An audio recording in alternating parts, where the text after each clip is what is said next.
Good morning, everyone. I think I'm audible. Okay. Today I'll show you because we had done at the very beginning, we had done with the pre-stressing. So I think last class I have showed you the tubular about the tubular structure, some videos on the tubular structures.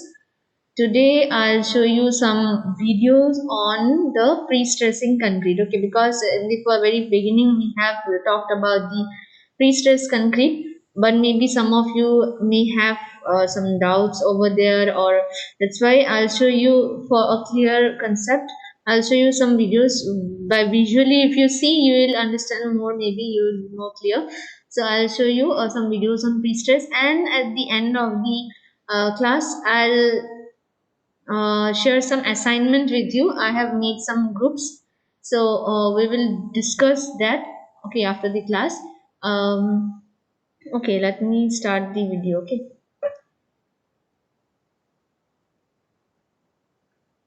Um, Share. First of all, we'll see what is our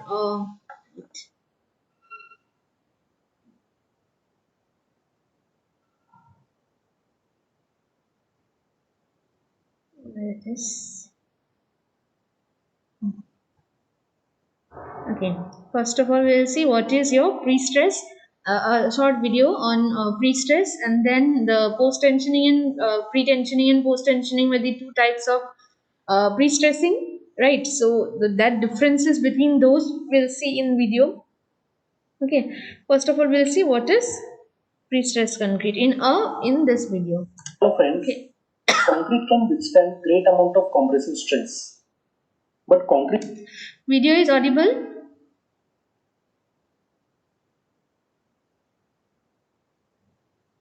Yes, ma'am. Okay, Vimal. Okay, has a two weaknesses. wait. Withstand great Hello friend, Okay. concrete can withstand great amount of compressive stress, but concrete has a two weaknesses. One, it has a no strength against tension, and number two, it is brittle. Because of these two weaknesses, concrete gets cracks when subjected to maximum load. When we design a concrete structure, we design it for ultimate strength. It means, in worst case scenario, the structure should not collapse. And another important design criteria is there should not be any movement or deflection when a load is applied on the structure. Before failure of any concrete structure, cracks are formed in the concrete and then the structure collapses. And cracks are formed due to deflection or movement in a structure. When water comes in contact with these cracks, the steel gets corroded.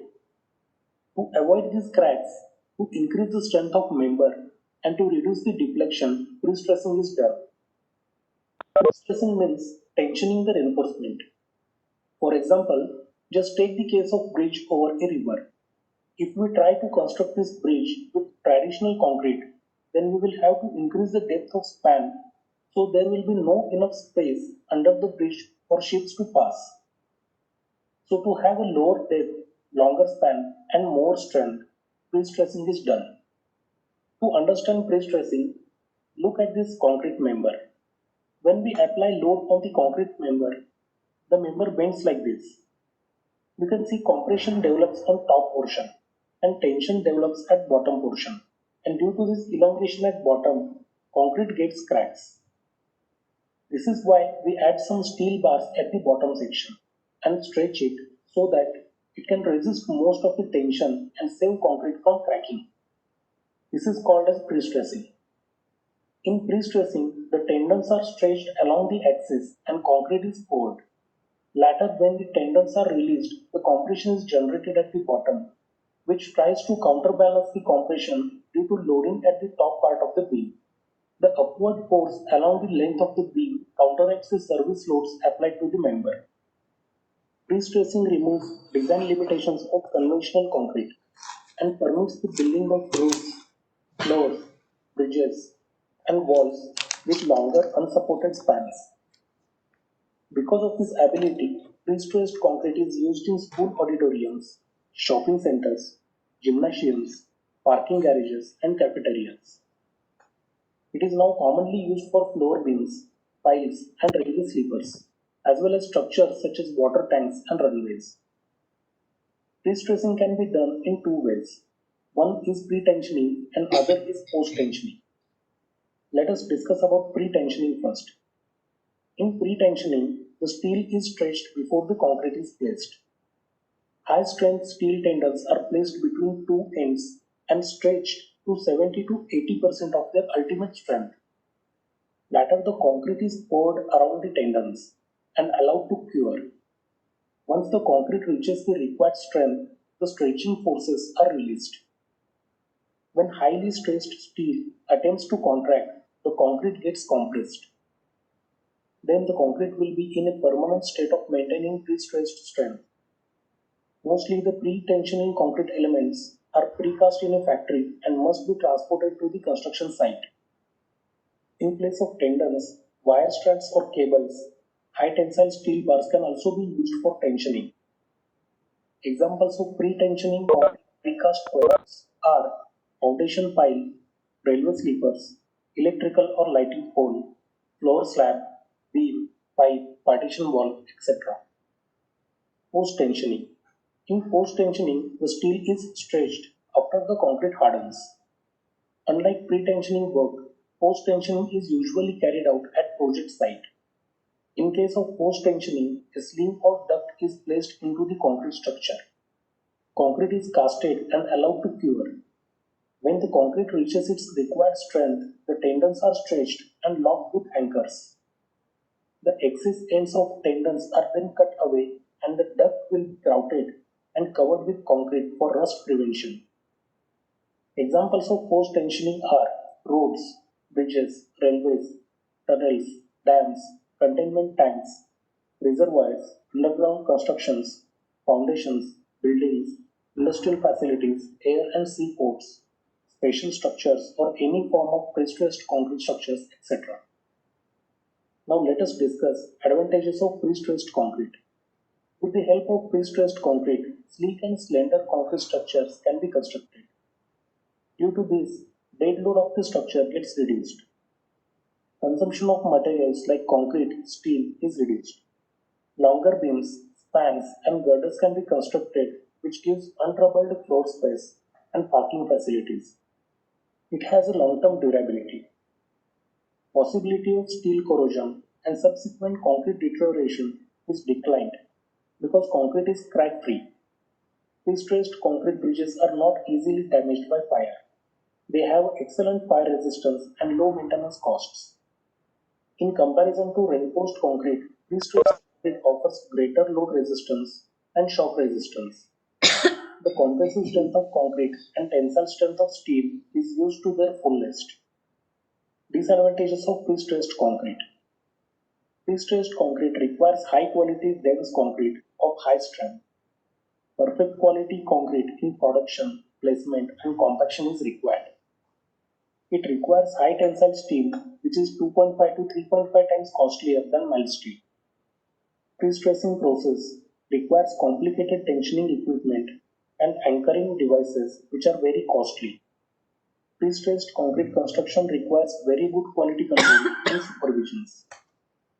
Pre-stressed concrete needs skilled laborers. Pre-stressing is uneconomical for short spans and light loads. Now one small question. We need high tensile steel, that is okay. But why we need high strength concrete for pre-stressing?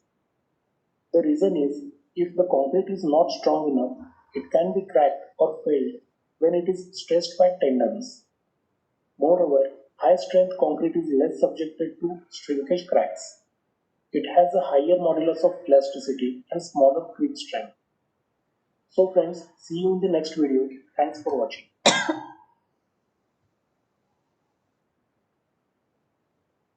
Hello friends, concrete can withstand great amount of compressive stress.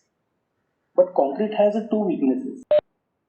One, it has a low strength against Okay, tension. And number two, understood this it is video. brittle. It was, I think it was clear. Because It is clear now to you all about the pre-stressed concrete. It is explained very well here. Right, the advantages, disadvantages, why you need the types of pre-stressing, pre-stress, the pre-tension, post-tension. I think it was very clear. Right. Let me check another.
Okay, another thing in the lab will show you how, what is your pre-stress in the lab. Okay, how why concrete is required, why pre-stressing is Talk to required. any concrete professional and they'll tell you the number one rule of concrete is this: it's pretty much guaranteed to crack.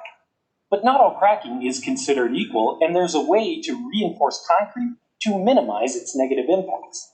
Hey, I'm Grady, and this is Practical Engineering. Today, we're talking about pre-stressed concrete.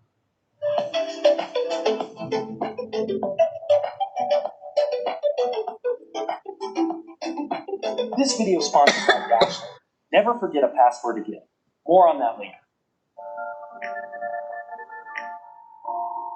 Despite its excellent qualities as a structural material, concrete has some weaknesses too. One that we've discussed in previous videos is that it has almost no strength against tension. Concrete can withstand a tremendous amount of compressive stress, but when you try to pull it apart, it gives up easily. Concrete's other weakness is that it's brittle. It doesn't have any give or stretch or ductility. Combine these two weaknesses and you get cracks. Concrete loves to crack. And if you're designing or building something made of concrete, understanding how much and where it's going to crack can be the difference between the success and failure of your structure. To understand how engineers design reinforced concrete structures, first we have to understand design criteria, or the goals of the structure. The obvious goal that we all understand is that it shouldn't fall down. When a car drives over a bridge and the bridge doesn't collapse, the structure is achieving its design criterion of ultimate strength. But in many cases in structural engineering, avoiding collapse actually isn't the limiting design criteria. The other important goal is to avoid deflection or movement under load. Most structural members deflect quite a bit before they actually fail, and this can be bad news. The first reason why is perception. People don't feel safe on a structure that flexes and bends. We want our bridges and buildings to feel sturdy and immovable. The other reason is that things attached to the structure, like plaster or glass, might break if it deflects too much. In the case of concrete, deflection has another impact: cracks. The reinforcement within concrete is usually made from steel, and steel is much more elastic than concrete. So in order to mobilize the strength of the steel, first it has to stretch out a little bit. But unlike steel, concrete is brittle. It doesn't stretch, it cracks. So that often means that concrete has to crack before the rebar can take up any of the tensile stress of the member. This demonstration is from a test in a previous video showing a conventionally reinforced concrete beam. Go back and check out that video if you haven't seen it yet. Notice how the beam is resisting the load on it, even though it's cracked at the bottom. It's meeting design criteria number 1, it's holding the load, in this case 6 tons, without failing. But it's not meeting design criteria number 2, serviceability. It's deflecting too much, and the concrete is cracked. Those cracks not only look bad, but in an actual structure they could allow water and contaminants into contact with the reinforcement, eventually causing it to corrode, weaken, and even fail. One solution to this problem of deflection in concrete members is pre-stressing, or putting compressive stress into the structural member before it gets put into service. This is normally accomplished by tensioning the reinforcement within the concrete. This gives a member a compressive stress that will balance the tensile stress imposed on the member once it's put into service. A conventionally reinforced concrete member doesn't have any compression to start with, so it will deflect too much well before it's in any danger of not being strong enough to hold the load. So with conventional reinforcement, you don't even get to take full advantage of the structural strength of the member. When you pre-stress the reinforcement within concrete, you don't necessarily increase the strength, but you do reduce its deflection. This balances out the maximum load allowed under each of the structural design criteria, allowing you to take fuller advantage of the strength of each material.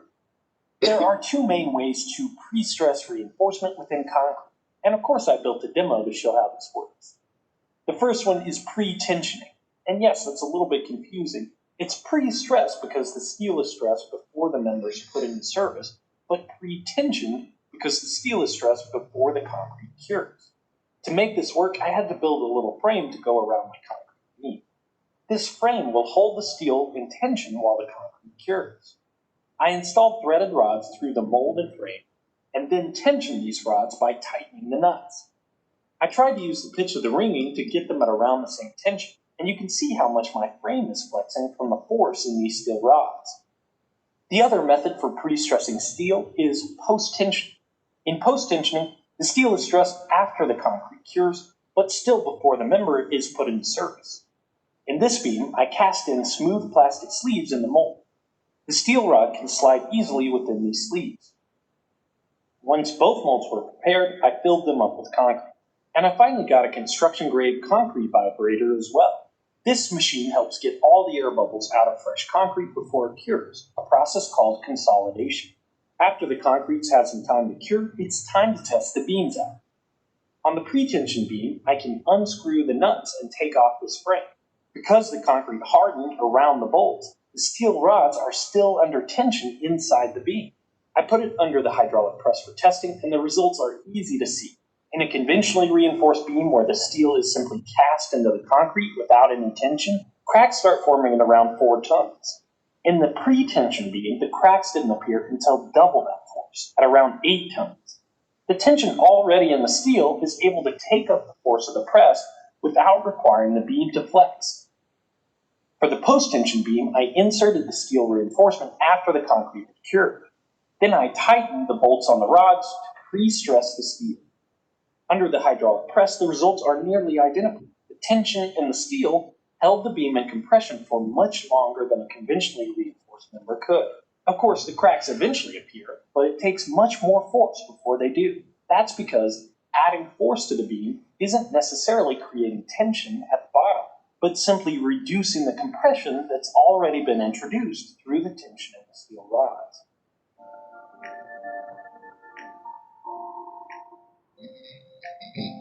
It's important to point out that we didn't make these beams any stronger. Both steel and concrete have the same strength they would without pre-stressing, but we did increase the serviceability of the member by reducing the amount of deflection under load. Of course, none of these examples actually failed because of the reinforcement, and that wasn't the point of this demo, but it's still fun to test everything to failure.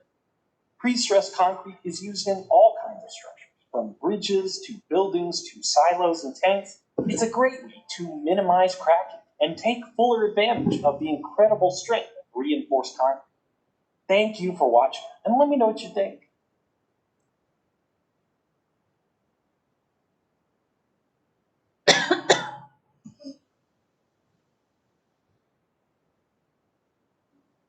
Let me show you the next video now.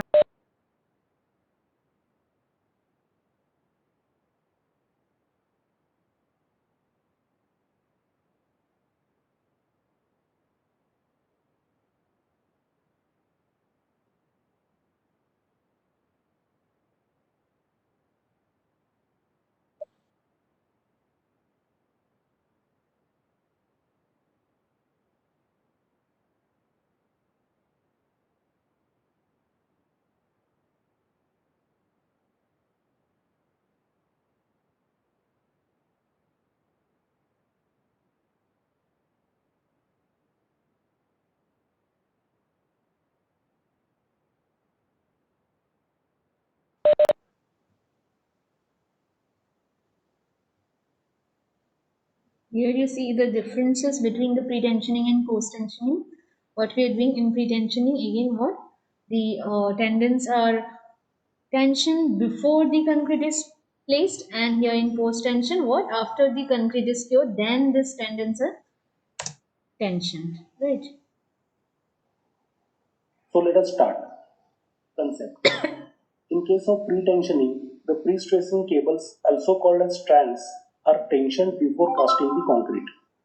Later, concrete is casted, enclosing the tensioned cables. So in this method, we can say first tensioning and then casting. Whereas in case of post-tensioning, the strands are enclosed within a duct and then concrete is casted.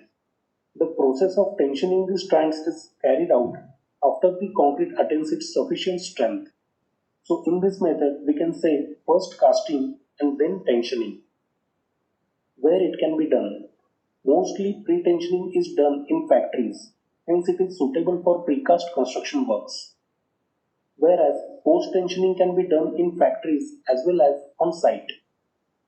Size limitations. In case of pre-tensioning, the size of the sections is limited due to transportation restrictions and also due to availability of cranes capable of lifting the sections into place. Whereas in case of post-tensioning, the size of the member is not restricted. Long span bridges can be constructed with the help of this method. Members. In case of pre-tensioning, similar pre-stressed members are prepared in a factory. If a size variation happens, then we have to manufacture a separate mold of that size. Whereas post-tensioning can be done at site, hence products are changed according to a structure. Suitability.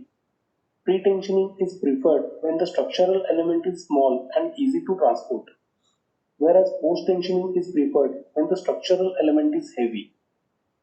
Durability. Pre-tensioning is more reliable and durable as compared to post-tensioning. Whereas in case of post-tensioning, the durability depends upon the two anchorage mechanisms. Loss in pre-stress. While tensioning the cable gets contracted due to several causes which affects the reduction in pre-stress. This reduction in pre-stressing force is called as loss in pre-stress. In case of pre-tensioning, the loss of pre-stressing is not less than 18%. Whereas in case of post-tensioning, the loss of pre-stressing is not more than 15%. Cost. Pre-tensioning is cheaper because the cost of sheathing is not involved in this method, whereas post-tensioning is costlier because of use of sheathing. So friends, see you in the next video.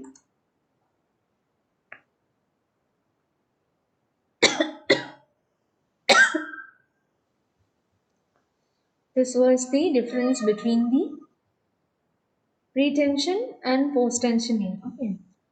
Now if I'll show you post-tension activities of the tubings, how does the pre-stress precast unbound it? Let me check.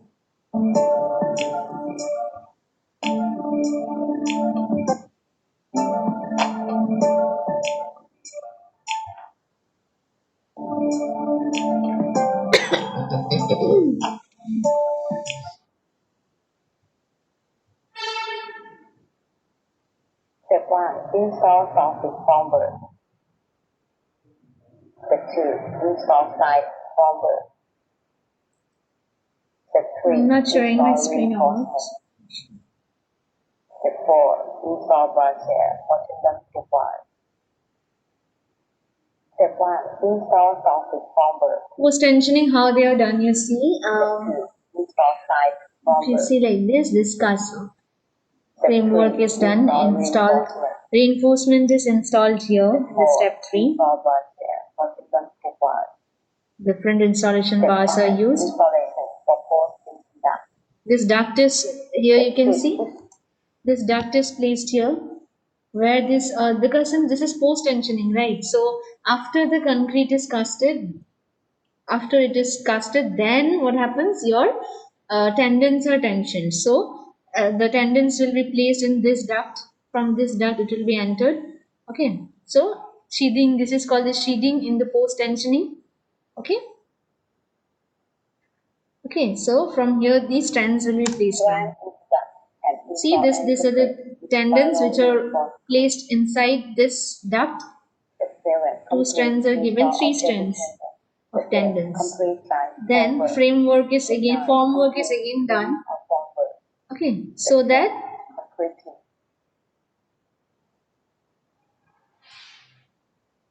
concreting is done. You see this is anchorage is done here at the head. What will happen? They'll give the stressing is done here now. Because since just post tensioning, concrete is already casted here now here, and the tendons are already placed. After that, the casting was done. Now casting is over. The concrete is casted. Then this is tensioned here.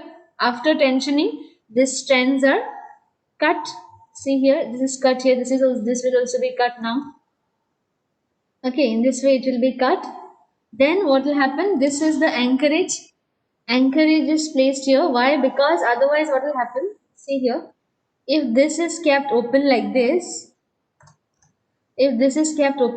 what will happen? The waters might enter here and this corrosion etc. will happen now.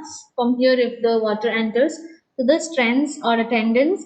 So to resist the corrosion, that's why what we're doing here, we'll place the anchorage grout cap.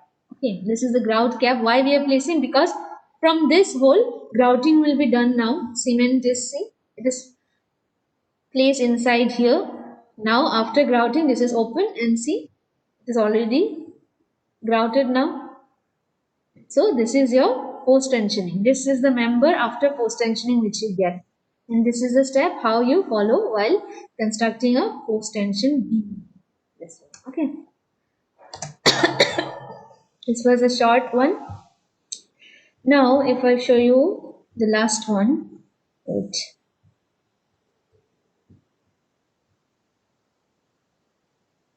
I want to show you this one. In building structures, how they are formed, that we'll see. For stressing, when will we take the stressing after concreting? How many days? We'll see now the this in building structures. Okay, what happens? How is your post tensioning done? Right.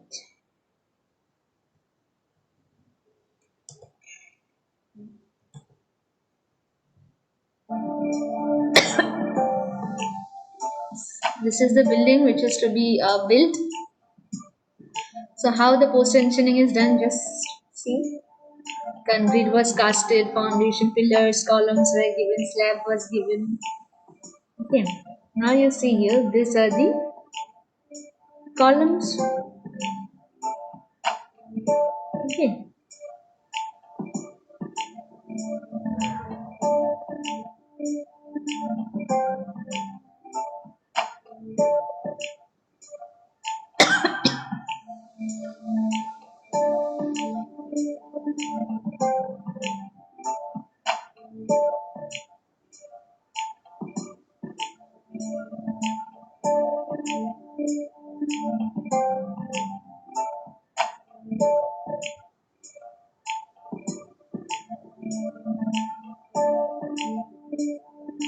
Anchorage is done here.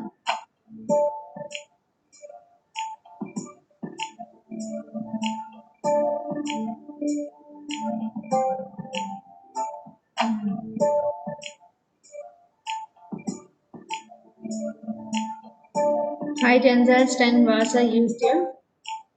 This is a sheathing from where post tensioning, since this is post tensioning on the side it is done. So these are the ducts. On the ducts, you know, that's strand is placed, the steel strands or the tendons you can say. See? Okay, all these are for post tensioning, the ducts. Okay.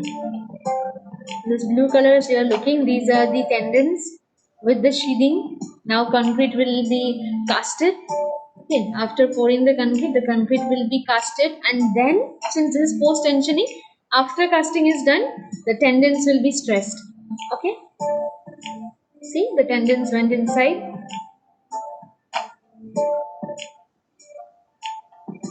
Done.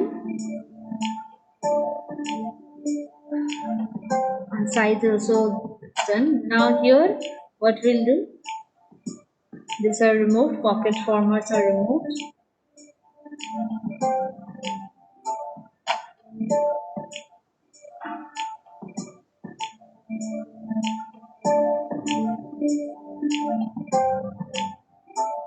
Okay, cleaning is done.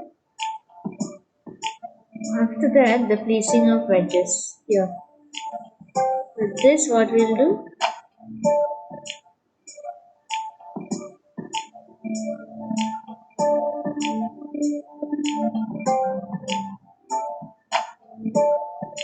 Before stressing, what they're doing, power seated jacks are placed. Pressure gauge, how much?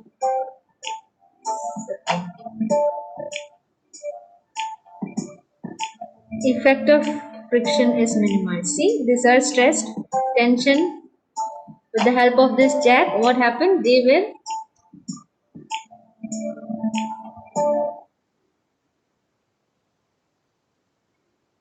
so these cracks also got sealed here. The weight is balanced here. This was bent in this way, the tendons. Now after stressing, this will be straight and then they will give stressing to the concrete and whatever cracks were also there that will get sealed. Okay, this is the jacking.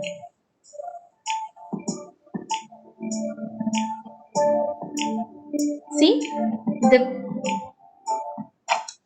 saw these things. This was the paint mark was done before stressing. Now these were stressed with the help of jack. This is also stressed. This is also stressed. Now this is also stressed. So this yellow mark, the paint mark, you can see before it was still here, the near to the this hole, and then now after stressing, this has come till here, extended till here. From here, it has come till here. That means with the help of jack, they have pulled the gave tension to the tendons. Okay, and which is causing the stressing here in the concrete. Okay, with the help of jack they have tensioned the bars. Now all the tendons will be cut after tensioning and stressing. Obviously filling of the pocket like routings are done on the holes so that there is no corrosion. So this was before and now this is after work. After work is this post tension process completed. Now similarly the same steps are followed at the top, at the bottom.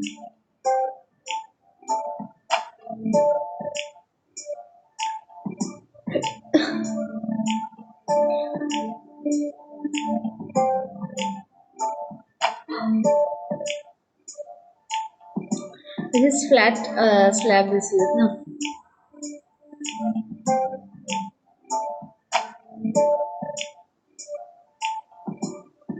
In this particular they have cut this thing so that there are what happens for design purpose. Okay, they want this to be different anchorage area.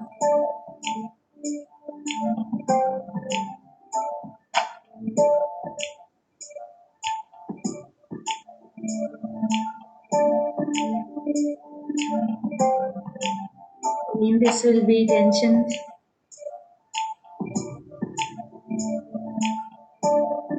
After tensioning again these are cut, grouted.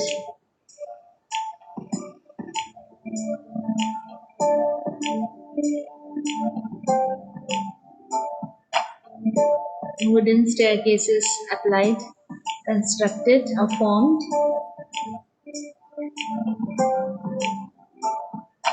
See here the flat slabs are used here with a drop panel.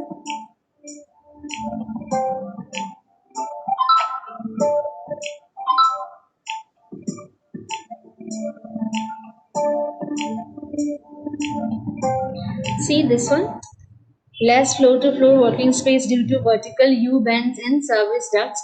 These bends can be done here now with the help of this. So this pipelines, electricity lines, etc., can come under this directly under the flat slab. This is the flat slab which is used. We have already talked also about the flat slabs, and these are the flat slabs without the slab which is resting directly on the columns. There is no beam, so these are known as your flat slabs.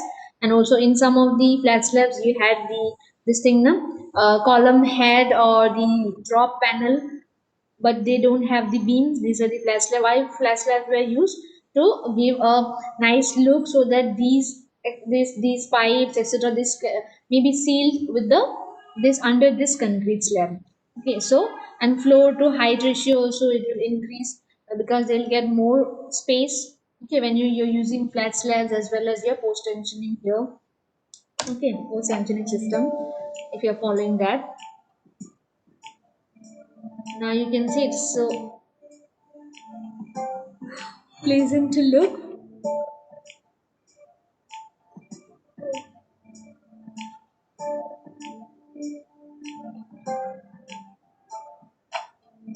Similarly, all the floors are made without using post tensioning, and structure with using post tensioning.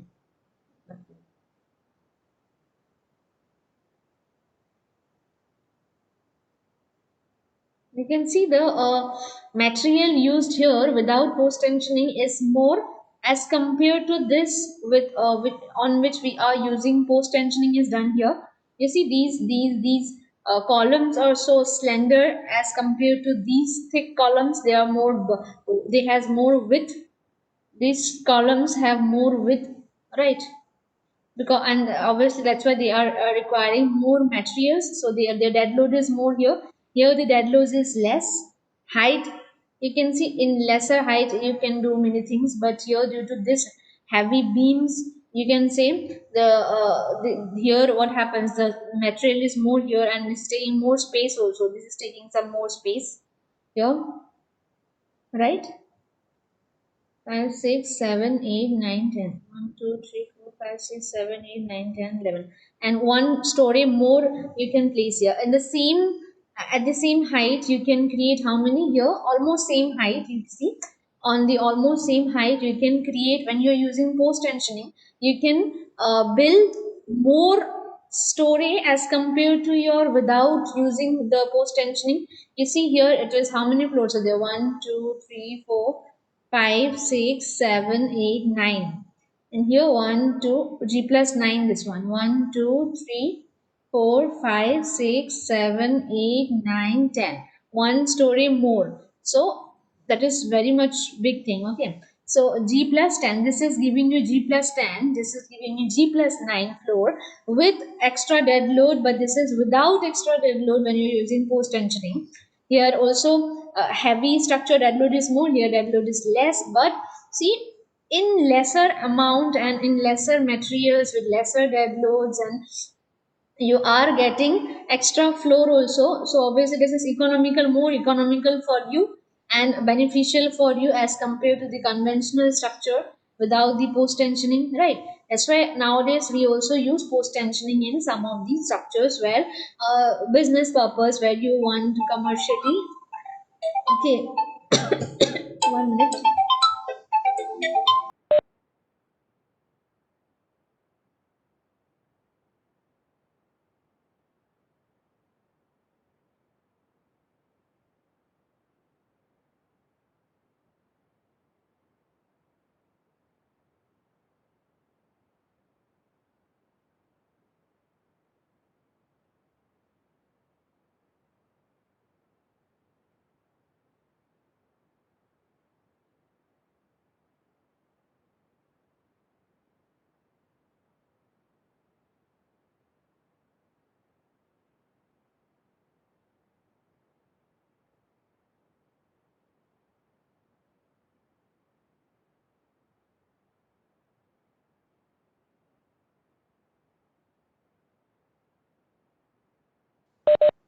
Am I audible? I was audible?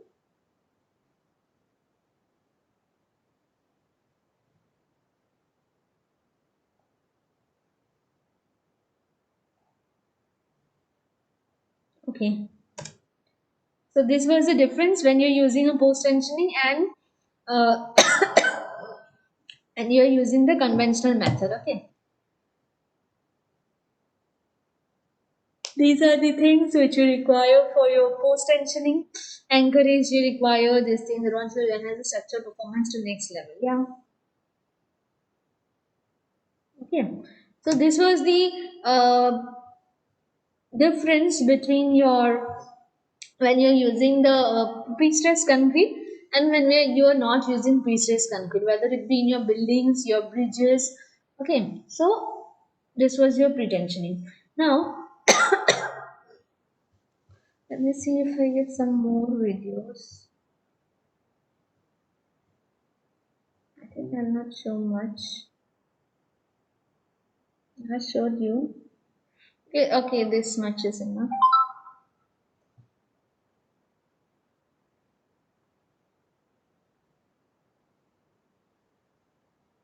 Okay. Uh,